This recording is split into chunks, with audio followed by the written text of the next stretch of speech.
Anteriormente, en The American West, en la década posterior a la Guerra de Secesión, en Estados Unidos han estado desesperados por colonizar el oeste. Pero el esfuerzo por mover la frontera ha sido complicado a cada paso. ¿Quién es el cajero? Los bandidos como Jesse James han aterrorizado el ferrocarril y los bancos en el Medio Oeste. Y han dado lugar a una de las mayores cacerías de la historia del país. No obstante, Jesse James ha conseguido huir y esconderse durante 2 años. En las grandes llanuras, el ejército estadounidense pretende acabar con el ejército de Toro Sentado y Caballo Loco para asegurar el oro de las colinas negras del sur de Dakota. Sin embargo, tras su derrota en la batalla de Little Bighorn, el gobierno estadounidense ve en la exterminación de los búfalos una manera de matar de hambre al pueblo Lakota para conseguir así su sometimiento.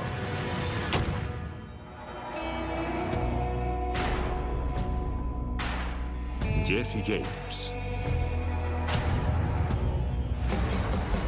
Billy el Niño, Caballo Loco, el General Custer, Toro Sentado, Wyatt Earp,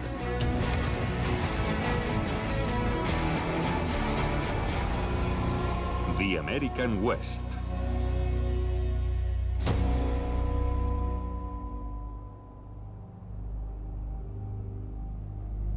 Tras su victoria en Little Bighorn,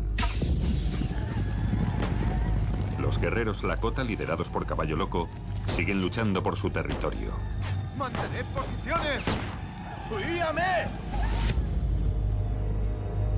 Sin embargo, a pesar de ganar las pequeñas batallas que libran contra el ejército estadounidense, los indios tienen cada vez más problemas. La estrategia del general William Tecumseh Sherman de exterminar a los búfalos está funcionando. Las hambrunas hacen cada vez más mella en los indios.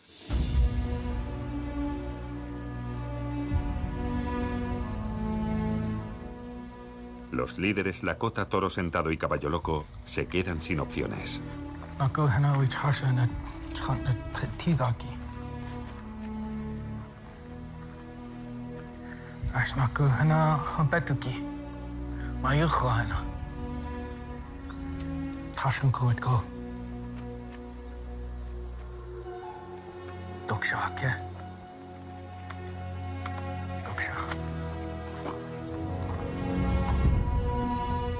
Tras años liderando a todos los Lakota juntos,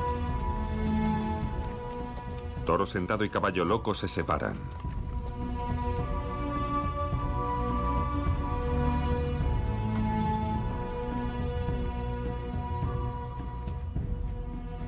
Toro Sentado se dirige al norte, a Canadá, con 5.000 indios,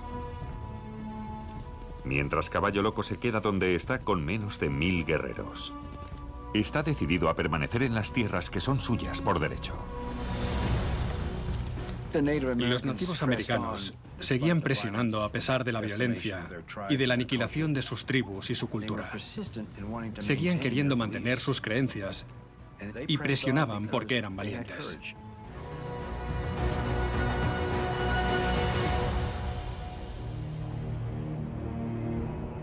Con la población india mermada,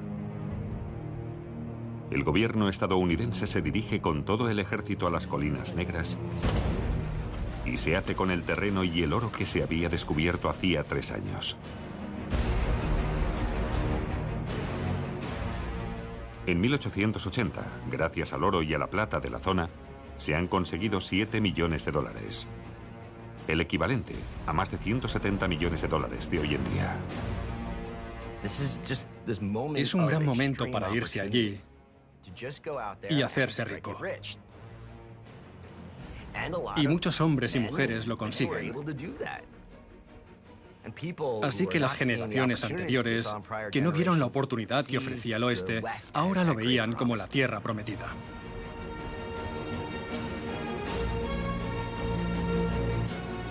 Según el descubrimiento del oro se va reflejando en la economía, Estados Unidos se convierte en el primer país que sale sin ayuda de una crisis.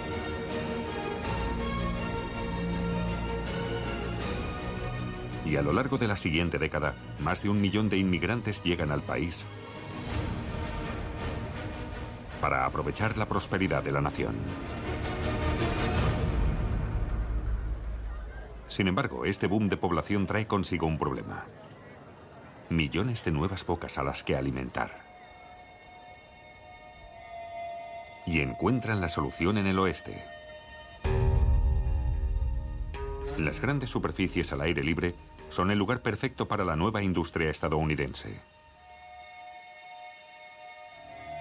El ganado.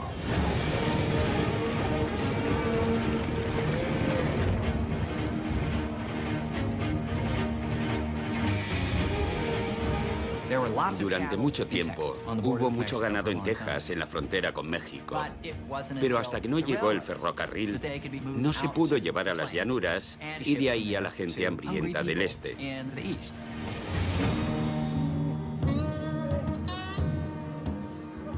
El ganado que se vendía a $10 por cabeza en Texas valía 40 en la costa este. Esta industria en auge da lugar a un nuevo hombre de negocios: los magnates de la ganadería. Los magnates de la ganadería compraban grandes extensiones de pastos desde Kansas a California. Aquellas compras de terreno ofrecían posibilidades increíbles. A veces eran extensiones de cientos de miles de hectáreas, así que cabían miles y miles de reses. Pero con tanto producto repartido por una zona tan extensa y poco vigilada, las manadas de los magnates de la ganadería se convirtieron en un buen objetivo para los delincuentes. En el territorio de Nuevo México, uno de esos ladrones de ganado se iba a convertir en el hombre más famoso del oeste. Su nombre de pila era Henry McCarthy, pero el mundo le conocerá como Billy el Niño.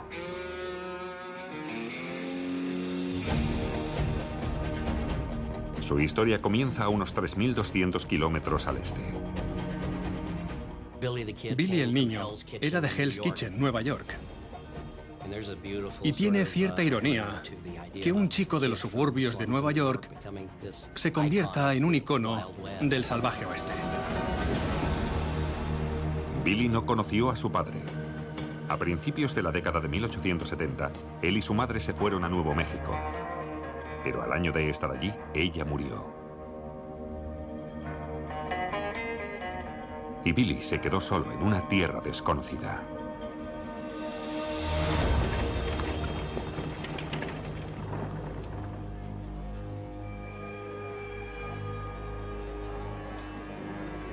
Durante años, deambuló sin rumbo.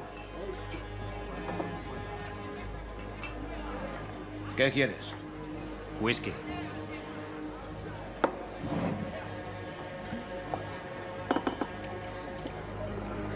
Deja la botella.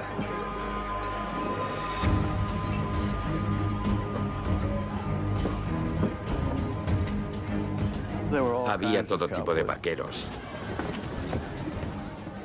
Los había gritones, borrachos que eran unos pesados. Y luego estaban los silenciosos que no decían nada y se sentaban en un rincón. Esos eran con los que había que tener cuidado.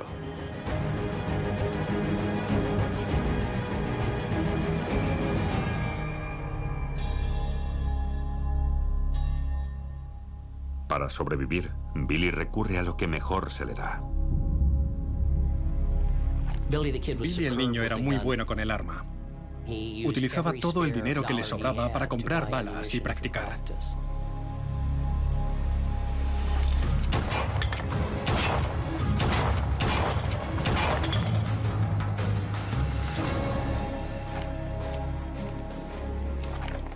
Muy pronto se dio cuenta de que la pistola le iba a dar buenos resultados.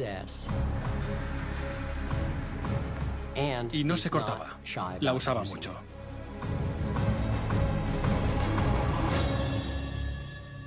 Armado con su arma de confianza, Billy empezó a robar ganado a los adinerados rancheros para luego venderlo en el condado de al lado. La autosuficiencia era una de las cualidades más valoradas en el antiguo oeste, porque era duro Y en esos entornos los duros son los que sobreviven.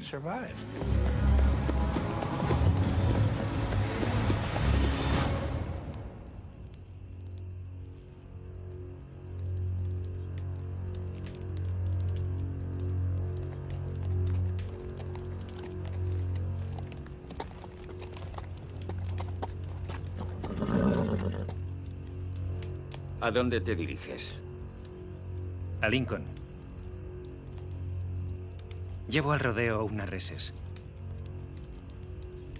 Esas que tienes son de John Tunstall. Pues que John Tunstall venga a por ellas él mismo.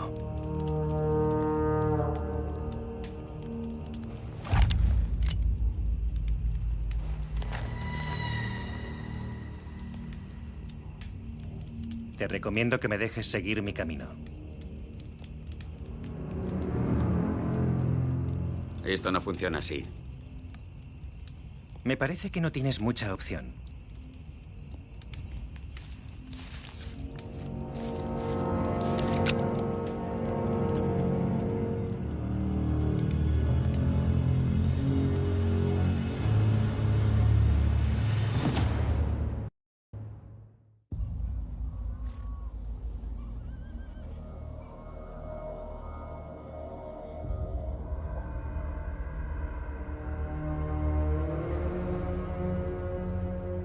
El ranchero de la zona al que estaba intentando robar acaba de capturar al joven ladrón de ganado, Billy el Niño.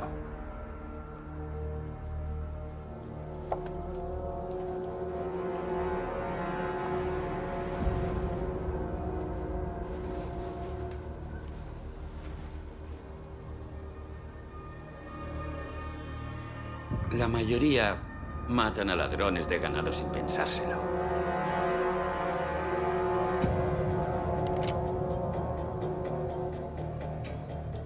Todavía no me has dicho para quién trabajas.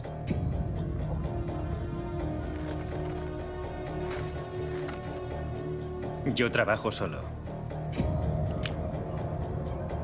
Hijo, en el condado de Lincoln, todos trabajan para alguien. Sí. Bueno. Yo no. Pareces de los que consiguen lo que quieren. En eso tienes razón. Lo único que pasa es que... yo también.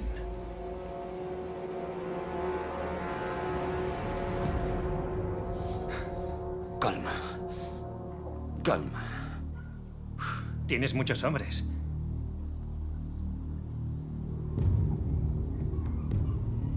¿Quieres uno más?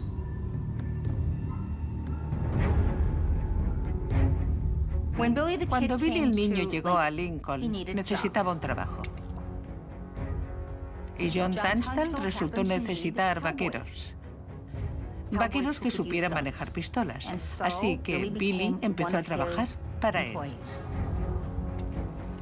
Tras vagabundear por el oeste durante años, Billy el Niño por fin ha encontrado un lugar donde sentirse en casa.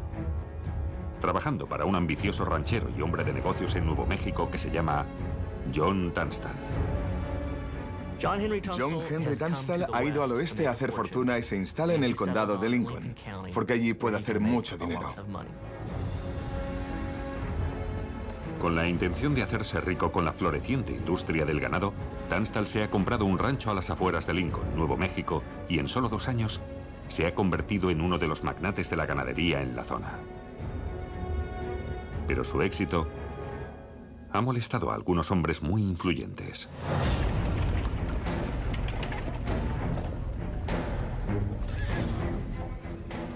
Lincoln era lo más salvaje del salvaje oeste. Prácticamente no había ley. Y la gente con poder era, en general, corrupta. El condado de Lincoln estaba dirigido por un grupo de adinerados terratenientes y magnates de la ganadería conocidos simplemente como la Casa. La Casa lo controla todo, desde los precios del ganado a la tenencia de las tierras y los puestos de poder. Incluso se encargan de las leyes. La casa controlaba el condado de Lincoln y eran muy famosos. Incluso alguna gente que vivía en Lincoln los veía como opresores. Sin embargo, John Henry Tunstall llega y se introduce en un monopolio que llevaba mucho tiempo en manos solo de la casa. Pronto aparecen las tensiones entre Tunstall y la casa. Pero el ranchero no es de los que da su brazo a torcer con facilidad. Así que con la intención de crear un pequeño ejército, Tunstall ve potencial en el joven Billy. En el condado de Lincoln, todo el mundo tenía que decantarse por un bando. O estabas con la casa o estabas con John Henry Tunstall. No había término medio. Así que cuando Billy aceptó trabajar con él, se convirtió en uno de los hombres de Tunstall. Durante los meses siguientes, el joven delincuente se convierte en el pistolero de confianza de Tunstall. Y por primera vez, parece que este huérfano del oeste tiene un hogar. Tunstall fue el mentor de Billy el niño. A Billy le gustaba mucho Tunstall porque le trataba bien, le pagaba un buen sueldo y posiblemente fue el primer hombre que supuso un buen trabajo para Billy. Le respetaba y le trataba como él quería que le tratasen. Pon el plato aquí, Billy. Gracias. Tengo hambre. Esto es de lo mejor que hay, hijo. Me alegro de que estés con nosotros. Gracias. Si lo piensas, Billy había estado sobreviviendo. La gente le veía casi como un canalla. Sin embargo, John Henry Tunstall, es bastante sorprendente, le ofrece ser su matón. Le da un trabajo. Para un hombre joven de la edad de Billy, aquello era increíble. Le cambió la vida. Así que se convierte en un trabajador leal y entregado, además de un amigo de John Henry Tunstall. Mientras Billy el niño forma parte de la floreciente industria ganadera que impulsa el crecimiento de Estados Unidos, a varios cientos de kilómetros al norte, hay un hombre que está haciendo todo lo que puede para detener la expansión hacia el oeste.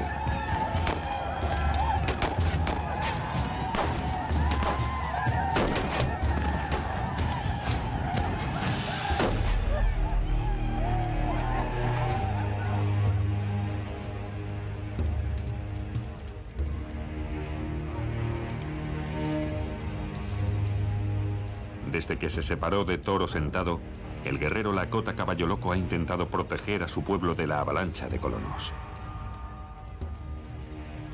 No obstante, tras meses viendo cómo la extinción de los búfalos hacía que su gente se muriese de hambre, Caballo Loco se estaba quedando sin opciones. Y se vio obligado a hacer algo que había jurado no hacer nunca.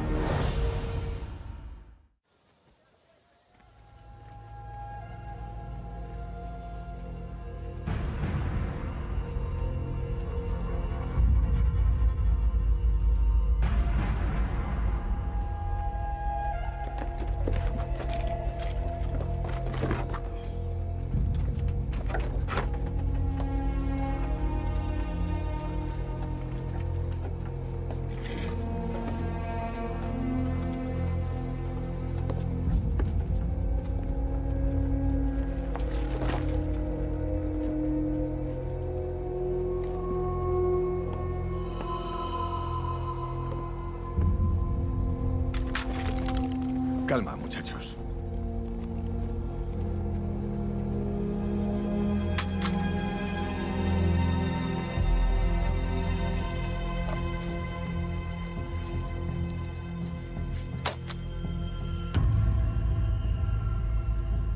Kola, lechi tejan, nape chi, yuse.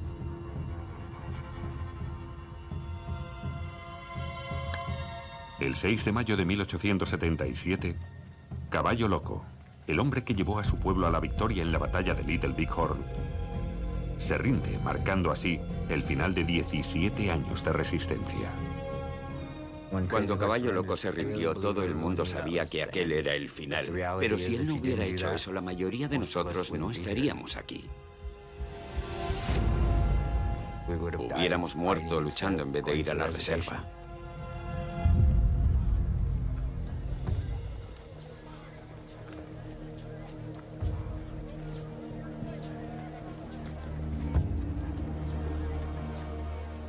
Sin embargo, a pesar de que las reservas salvaron a toda esa gente de la muerte por inanición, Caballo Loco se empieza a dar cuenta de que está pasando algo mucho peor.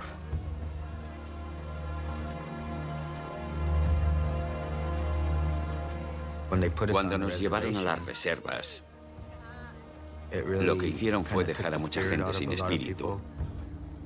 Nos quitaron nuestro orgullo, nuestra vida, nuestra hombría, porque ya no podíamos cazar. Muchos murieron por enfermedades y cosas así. Murieron porque tenían roto el espíritu. Él confía en mí. Habla por mi boca. El Señor, el Salvador. Sin embargo, el gobierno no se contenta con decirles a los indios dónde tienen que vivir. Extraordinario. También quiere cambiar su cultura.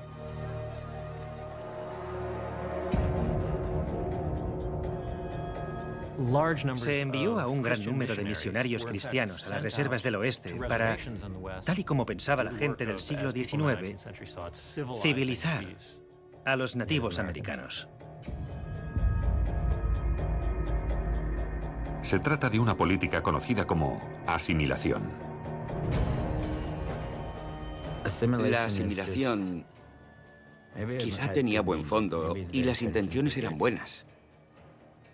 Pero creo que querían que nosotros cambiáramos para protegerse a sí mismos. En el ejército decían, mata al indio y salva al hombre. Y eso básicamente significa que sin su cultura eran mejores personas. Pensaban que éramos salvajes.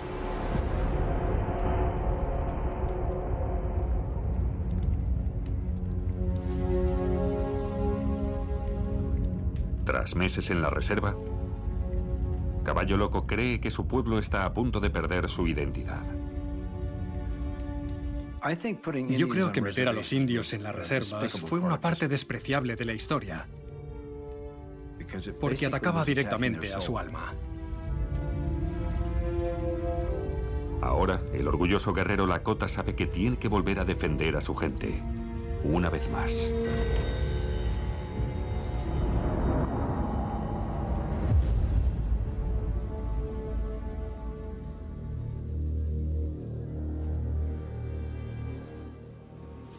¡Ya mite, Guate! ¿Yo qué pas mío? Mi gente no es feliz aquí. Yo no soy feliz aquí.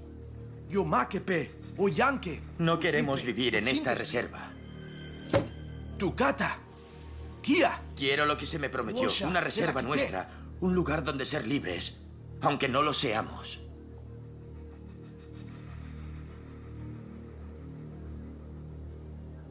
No estáis acostumbrados a vivir en la reserva. Daos un tiempo. Yo creo que acabará gustándoos. Tashuka wit kawashte. Tashuka wit kawashte.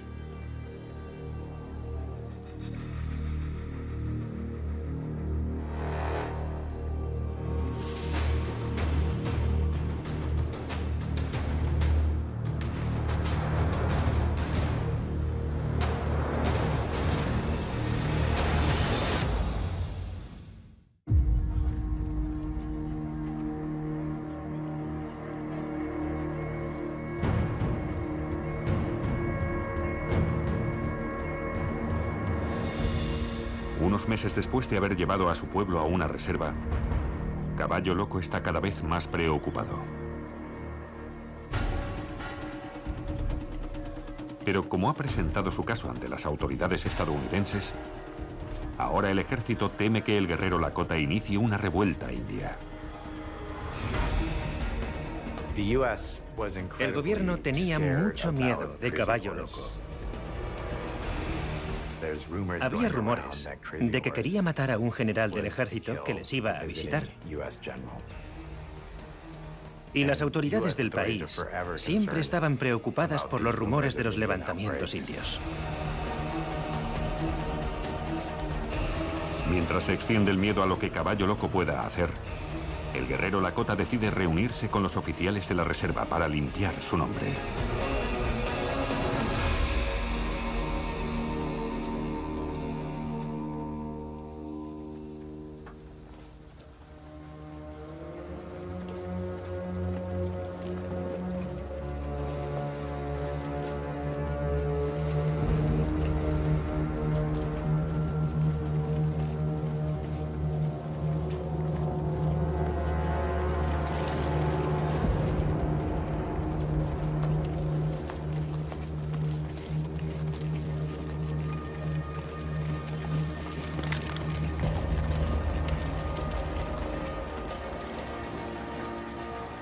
Caballo Loco cree que va a una reunión con algunos de los funcionarios, pero no imagina la magnitud de lo que está a punto de pasar.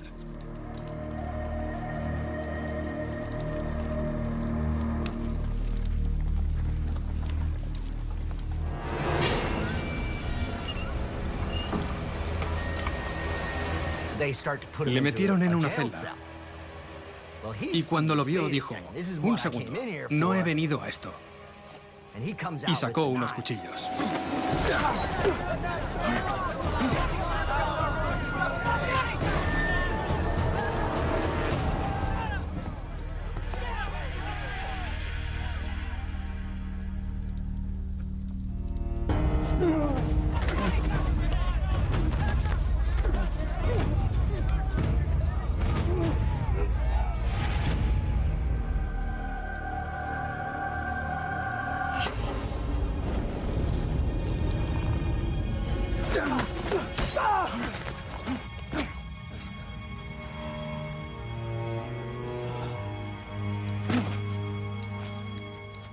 Aquí difieren las versiones, pero creo que la interpretación más fiable es la de que el centinela le clava la bayoneta y muere.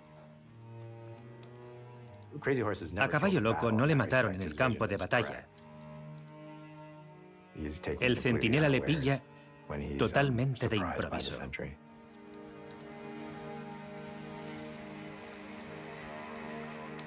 El 5 de septiembre de 1877, Caballo Loco muere. Un hombre que luchó toda su vida para proteger a su pueblo y ganó batalla tras batalla contra el ejército de Estados Unidos.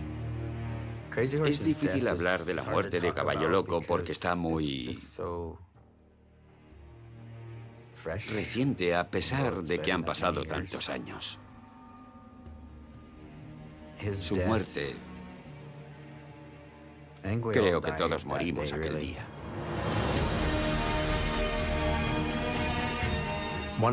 Una de las cosas más fascinantes de Caballo Loco y su legado es que de todos los líderes nativos de la historia americana, él es al que más conocen los no indios. Yo creo que hoy en día se le ve como un símbolo de valiente resistencia al gobierno de Estados Unidos. Y en muchos sentidos lo es.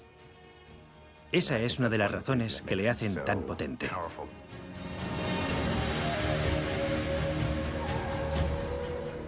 Sin Caballo Loco, el pueblo Lakota necesita desesperadamente un líder para poder salvar lo que queda de su cultura.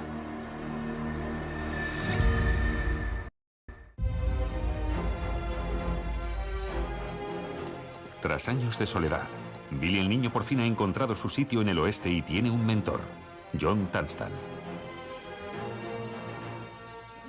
El negocio ganadero de Tunstall va ganando fuerza y va recortando los beneficios de sus mayores competidores.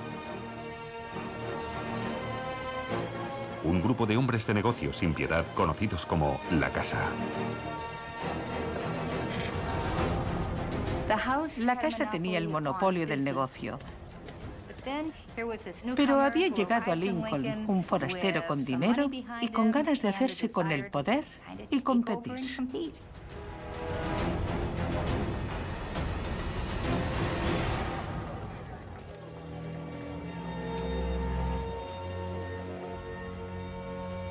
La Casa tiene aliados muy poderosos. Y entre ellos está uno de los mayores terratenientes de todo Estados Unidos, Thomas Catron. Thomas Catron estaba relacionado con la Casa porque le había prestado grandes cantidades de dinero. Hasta que la Casa devolviera todo su dinero a Catron, le interesaba que les fuera bien. Le convenía que todo marchara correctamente para recuperar su préstamo.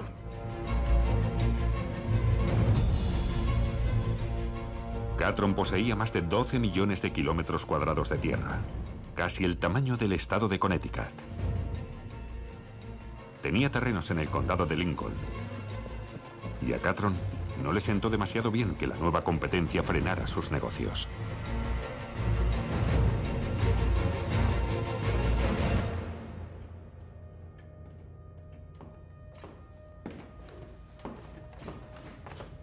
Toma esto. Es un mandamiento de ejecución. Te autoriza a quitar las propiedades a John Tunstall y a todos sus socios. ¿Y si se resiste? Me dan igual los medios. Yo quiero resultados. Entendido.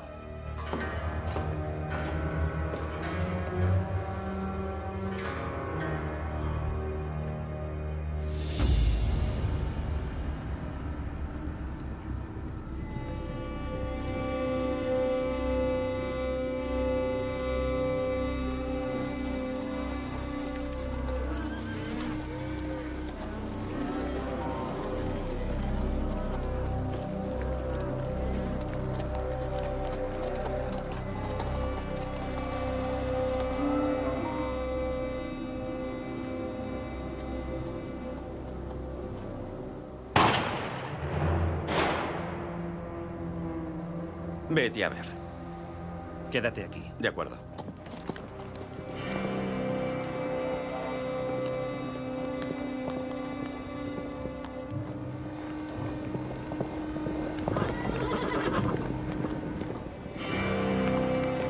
¿A qué viene tanta prisa? Por el disparo. No me digas.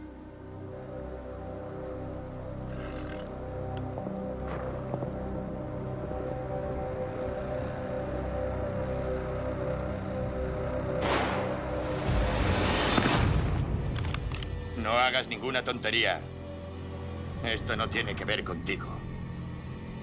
Y te recomiendo que siga así.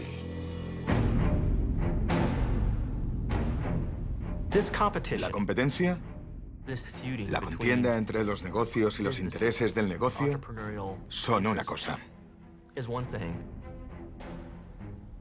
Pero, como muchos otros conflictos en el oeste, pasa a ser algo personal. Personal hasta el punto de que matan a alguien.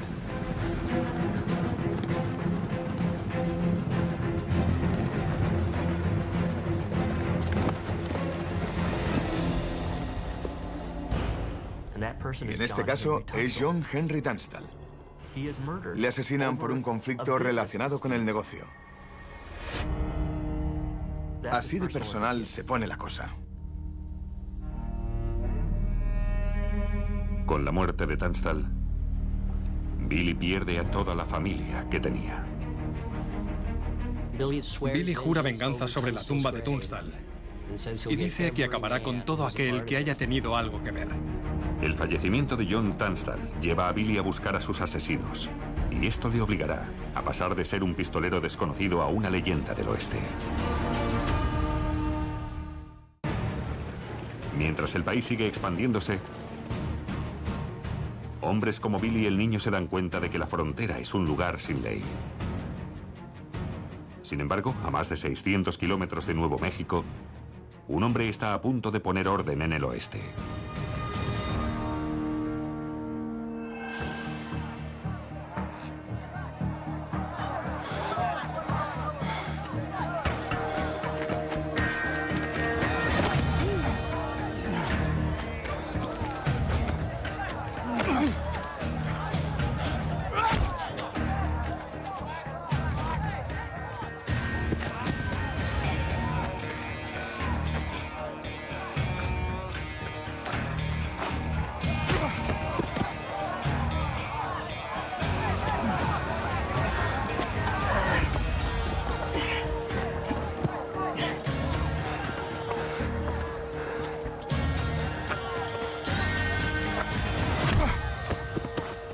En las llanuras de Kansas, donde los hombres consiguen lo que quieren y cada día supone una prueba de supervivencia, no hay hombre más duro que Wyatt Earp. Wyatt Earp era un tipo grande, medía 1,80 y era muy fuerte. Era grande para los estándares del siglo XIX y utilizaba su tamaño para imponerse.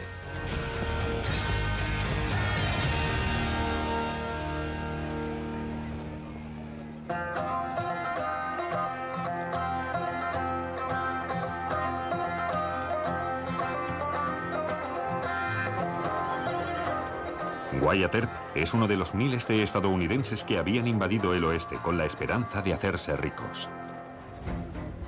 Wyatt tenía la enfermedad incurable del oeste y siempre necesitaba buscar una frontera nueva. La frontera podía ser una mina o una finca, pero a Wyatt le movía la búsqueda y la aventura en sí mismas. Para sobrevivir, había desempeñado casi cualquier trabajo fronterizo. Desde poner vías para el ferrocarril Union Pacific, a cazar búfalos en las llanuras, o incluso trabajar como vigilante de un burdel.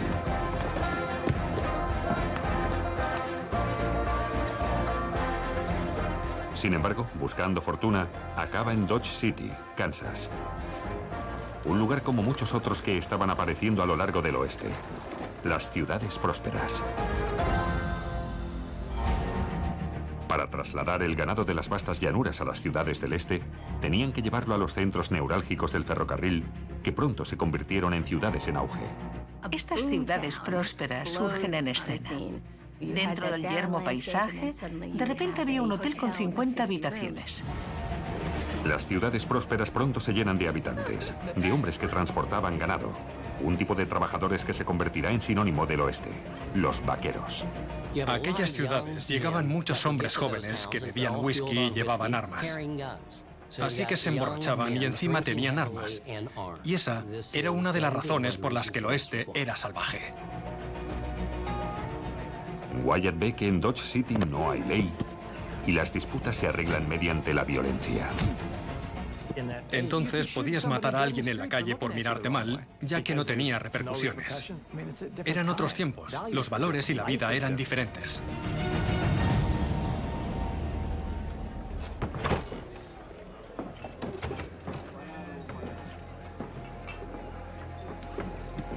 Tras años pasando de un trabajo del oeste a otro, Wyatt no está satisfecho.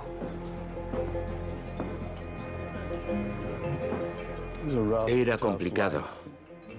La vida era dura y muchos decían, creo que voy a entregar mi zahón y a dedicarme a otra cosa. O volvían al este o se pasaban al lado oscuro. Sin embargo, Wyatt Earp cree que está destinado a hacer algo más. Y en Dodge City demostrará una habilidad que marcará su lugar en la historia.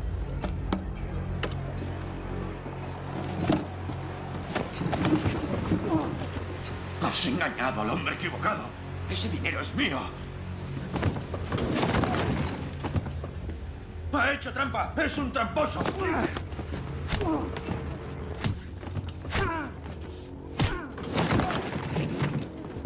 ¡No lo hagas! ¡No lo hagas!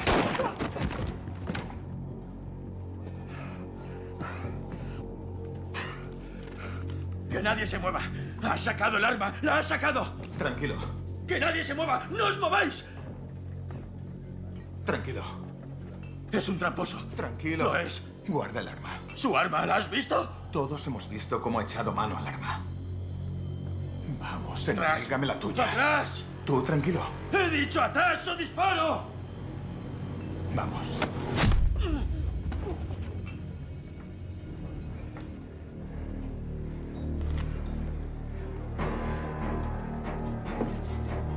La ciudad de Dodge necesita desesperadamente un justiciero. Y Wyatt Earp es perfecto para el trabajo.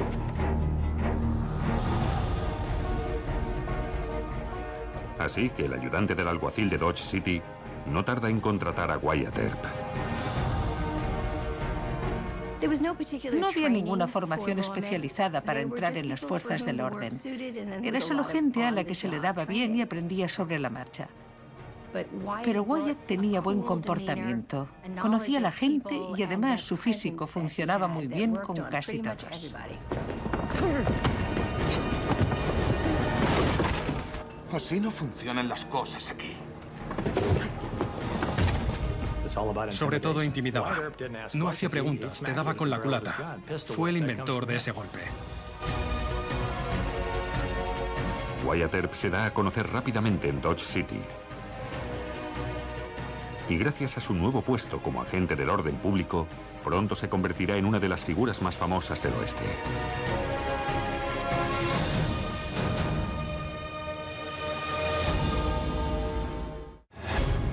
The American West.